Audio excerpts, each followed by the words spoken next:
Hey everybody, you might have noticed that the second episode of our Hacking Humans podcast has been released and you get a copy of it in this feed. We're only going to put the first few episodes here, and then if you want to hear more, you'll have to subscribe on the standard Hacking Humans podcast feed. You can find that on our website, thecyberwire.com. It's also available in iTunes and all the normal places that you get podcasts. We hope you'll subscribe, check it out, spread the word, and help support the show. Thanks so much. Iron Group is sent to use hacking team source code to build a backdoor. Operation Prowly both cryptojacks and sells traffic. Fancy Bear may be getting noisier. VPNFilter has a more extensive set of victim devices than previously believed. ZTE pays $1 billion fine. Cloud pets are oversharing via an unsecured server. And the U.S. Senate wants answers from both Facebook and Google about their user data sharing with Chinese companies.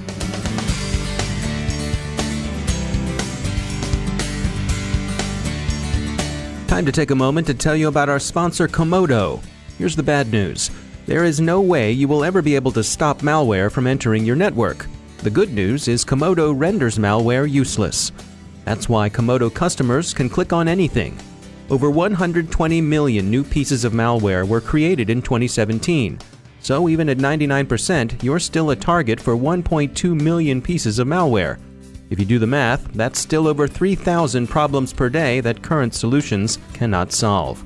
Komodo doesn't settle for 99%, and neither should you. They put those 3,000 daily problems into a lightweight, kernel-level container where the malware's rendered useless. With Komodo's patented auto-containment technology, they bulletproof you down to hour zero every time, solving the malware problem. So with Komodo, you can say with confidence, I got 99 problems, but malware ain't one. Go to enterprise.komodo.com to learn more and get a free demo of their platform. That's enterprise.komodo.com. We thank Komodo for sponsoring our show.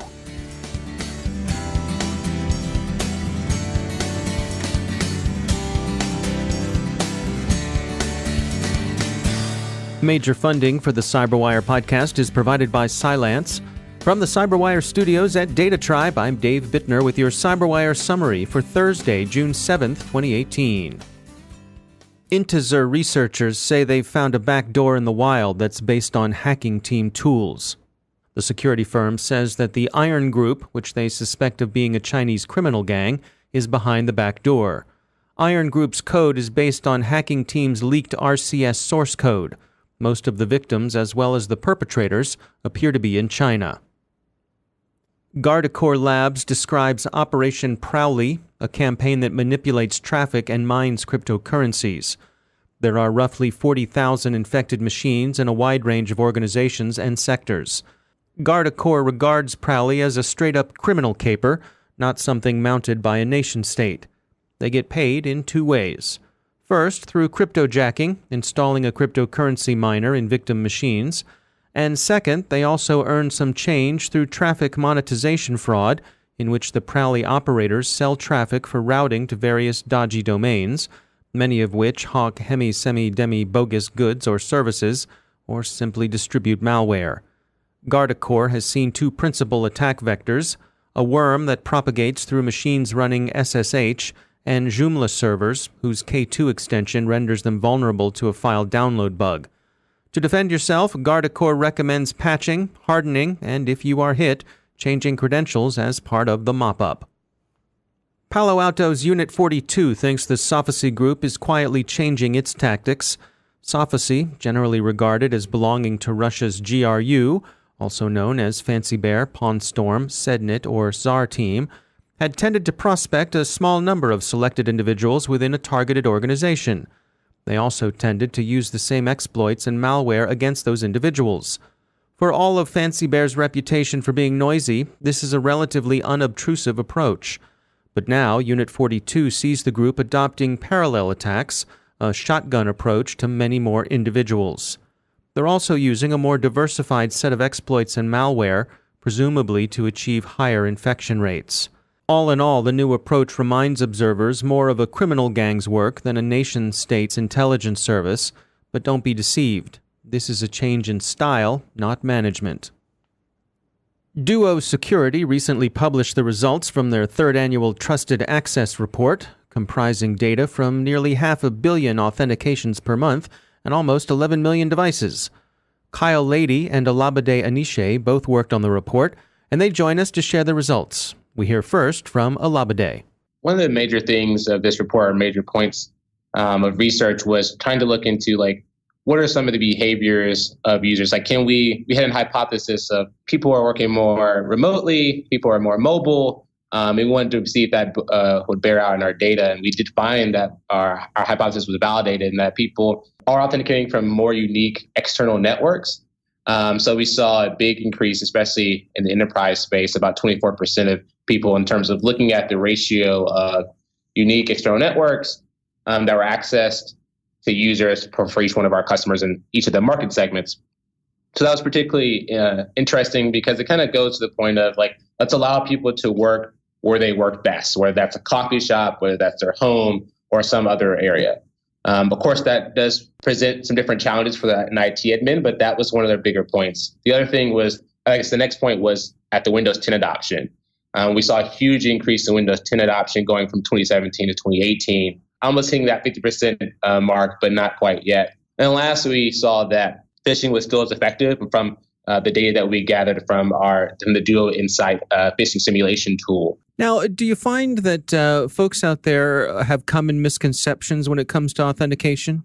A lot of times people don't see the value in additional security measures, and a lot of that is a communication question. A lot of users don't understand the threats that are out there. That said, they shouldn't have to have a comprehensive understanding. Yeah, one of the things that your research pointed out was, as you touched on, was the prevalence of phishing and how successful it is. One of the things that caught my eye was how quickly people who are phishing are successful. Yeah, that's one of those interesting things, especially when you have maybe a well-crafted phishing email that's not just like a spear phishing template. I don't think it's a matter of someone being really negligent in a way, but more so just trying to get their work done. They see, hey, maybe this is an email from my boss or a superior or something that I need to get done. So let me try to access that email and do it as quickly as possible. So I think it's one of those things where, of course, we have to increase user education in terms of phishing and trying to be able to identify some of the signals of, okay, maybe this is not the website I'm supposed to be on. But that can be a little bit more difficult depending on the environment or the particular device that you're using. Of course, like when you're on a desktop, you can hover over a link and say, okay, that is not the internal page that I'm expecting from this link, versus when you're on mobile, it's a little bit more difficult. We see with all of these password leaks, while passwords are certainly important as a first factor, if you've ever reused a password, there's an increasingly good chance that it's out there somewhere. And so having this second factor at least stops an attacker and, depending on the system, hopefully alerts your administrator that somebody was trying to get into your account and that they already have your password. Now, was there anything based on your report, the research that you did, was there anything that was particularly surprising? Were there any unexpected results that came back? I guess one of the things that we were kind of surprised at was kind of like the big kind of jumps that we saw in terms of remote access. We expected increases, obviously. In our report, we see that very small business had the smallest increase, but they were already the most mobile in terms of market segments, which kind of makes sense in terms of when you look at these are very small businesses, so you maybe expect a remote team that's distributed, so they may be accessing from their home or a coffee shop and things like that. But it seems like the really big gains in enterprise shows that people are moving to the cloud. They're allowing people to work from where they want to, or they're moving applications, for the cloud. Even though it was something that we thought, we didn't know that those increases would be as big as they were.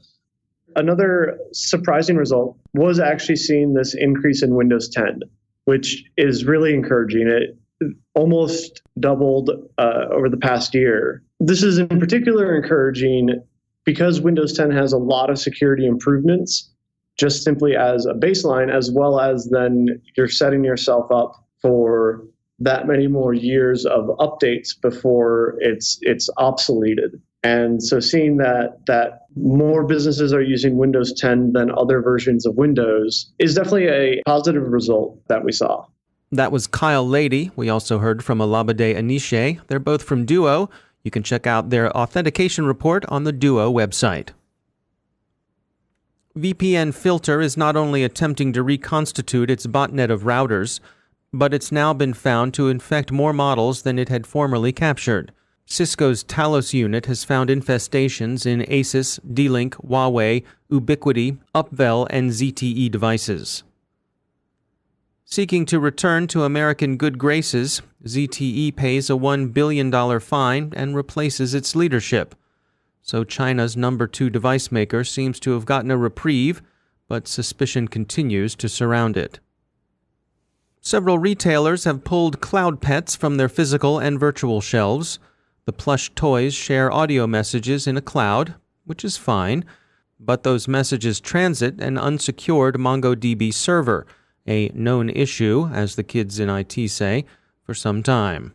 This reminds us somehow of the earlier problem with Furbies, bestsellers in the 1998 Christmas season.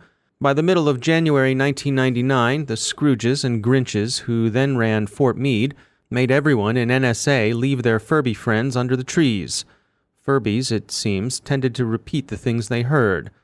As the Washington correspondent of The Independent put it at the time, having endearingly asked for a cookie, the Furby might then suggest bugging the Russian embassy and intercepting wireless traffic from the Iraqi military. No mistletoe for you, Mr. and Mrs. Cratchit, not if you want to keep that clearance. Oh, wait, that's right, the Cratchits work on the other side of the pond, not in Laurel. Sometimes you can't tell your 5 eyes without a scorecard.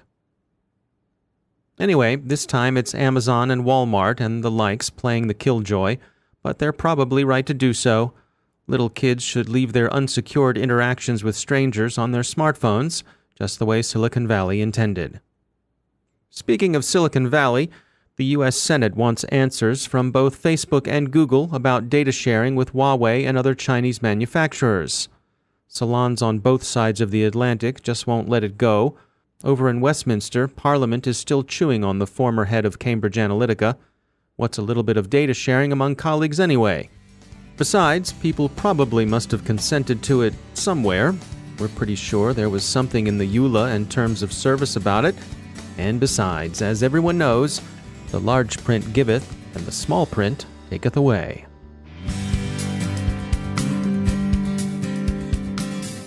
Now a moment to tell you about our sponsor, Observit. It's 2018. Traditional data loss prevention tools aren't cutting it anymore. They're too difficult to deploy, too time-consuming to maintain, and too heavy on the endpoint. They are high maintenance and require endless fine-tuning. It's time to take a more modern approach. With Observit, you can detect insider threats, investigate incidents quickly, and prevent data loss. With its lightweight agent and out-of-the-box insider threat library, Observit is quick to deploy and far more effective at stopping data from leaving your organization. That's because Observit focuses on user behavior. It's built to detect and respond to insider threats, and it's extremely difficult even for the most technical users to bypass. Bring your data loss prevention strategy into the modern era with Observit. Learn more at observit.com/cyberwire. That's observit.com/cyberwire. And we thank Observit for sponsoring our show.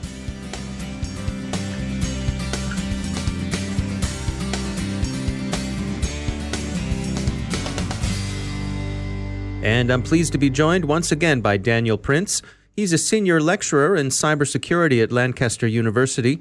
Daniel, welcome back. You wanted to take us through some information about industrial control systems today. What do you have to share? So at Lancaster, we do quite a lot of work on what we call cyber physical systems. That includes industrial control systems, the Internet of Things, anything that's really a smart piece of technology that can affect or sense the environment in which it operates. Industrial control systems are of particular concern because they control some of the most important parts of our lives, from water treatment, power generation, power distribution. And so they form naturally a part of the critical national infrastructure, and there's considerable concern about how open and vulnerable they are. But we've been doing some work here looking at industrial control systems and how complex they actually are, and how you would actually formulate a way to get into them at a sophisticated level. So one of the key things is that in some levels, industrial control systems are quite easy to stop working. So to shut them down. And in and of itself, that is a particular problem. But to be able to produce the more sophisticated effects, the type of effects that we might see within standard computing systems, the subtle manipulations, the theft of data, that type of thing, is actually quite complicated. And the reason for that is, within the industrial control system, there's a device typically called a PLC that controls the process. And all that does is run a specific program. Now, that program doesn't have any other additional details on it about what it does. So if you took that program, all you're doing is you're getting a binary, effectively, of how the device works. And there's no other information about what that device is connected to, the sensors and the actuators. So being able to reverse engineer from that is incredibly difficult. So when attackers are trying to look at more complex and sophisticated attacks, they're having to go for other devices within the whole control system itself. So looking at things like historians that record data, looking at the devices which provide the graphical representation of the control system. And from that, you have to then start piecing together how the whole plant infrastructure works. So that's unlike a standard computing system, computer network, in which a compromise of, say, a server or something like that can lead to quite sophisticated understanding of the rest of the infrastructure. With a sophisticated attack against industrial control systems, you have to start doing a much broader attack against the multiple systems. And that makes it much harder for the attacker. But as defenders, we must be aware that actually to be able to do that sophisticated attack, we need to defend across a much larger part of our operational environment. Now, it's true as well, isn't it, that part of the complexity of these systems is that very often these are one-off systems. It's not like every power plant or every water treatment plant across a nation are identical to each other. These are custom built. Yeah, that is true. So even the same supplier to, say, a large electrical distributor will have a series of engineers which may implement these control systems completely differently because of their background, because of their programming environment, because of the specific environment that part of the, say, the electricity grid is operating in. And so even if you compromise one particular environment, a small section, you can learn some lessons about the overall structure, but it's very difficult to then extrapolate to other parts of the operational environment. And so the data gathering part, if you're going through sort of the kill chain approach to thinking about how an attacker gets into the operational environment, the information gathering phase is much larger, has to be much larger and much more comprehensive for the really sophisticated, subtle attacks against control systems. All right. Well, as always, it's interesting stuff. Daniel Prince, thanks for joining us. And that's the Cyberwire. Thanks to all of our sponsors for making the Cyberwire possible, especially to our sustaining sponsor, Cylance. To find out how Cylance can help protect you using artificial intelligence, visit Cylance.com. And Cylance is not just a sponsor, we actually use their products to help protect our systems here at the Cyberwire. And thanks to our supporting sponsor, VMware, creators of Workspace ONE Intelligence. Learn more at VMware.com. The Cyberwire podcast is proudly produced in Maryland out of the startup studios of Data Tribe, where they're co-building the next generation of cybersecurity teams and technology. Our show is produced by Pratt Street Media with editor John Petrick, social media editor Jennifer Iben, technical editor Chris Russell, executive editor Peter Kilpie, and I'm Dave Bittner. Thanks for listening.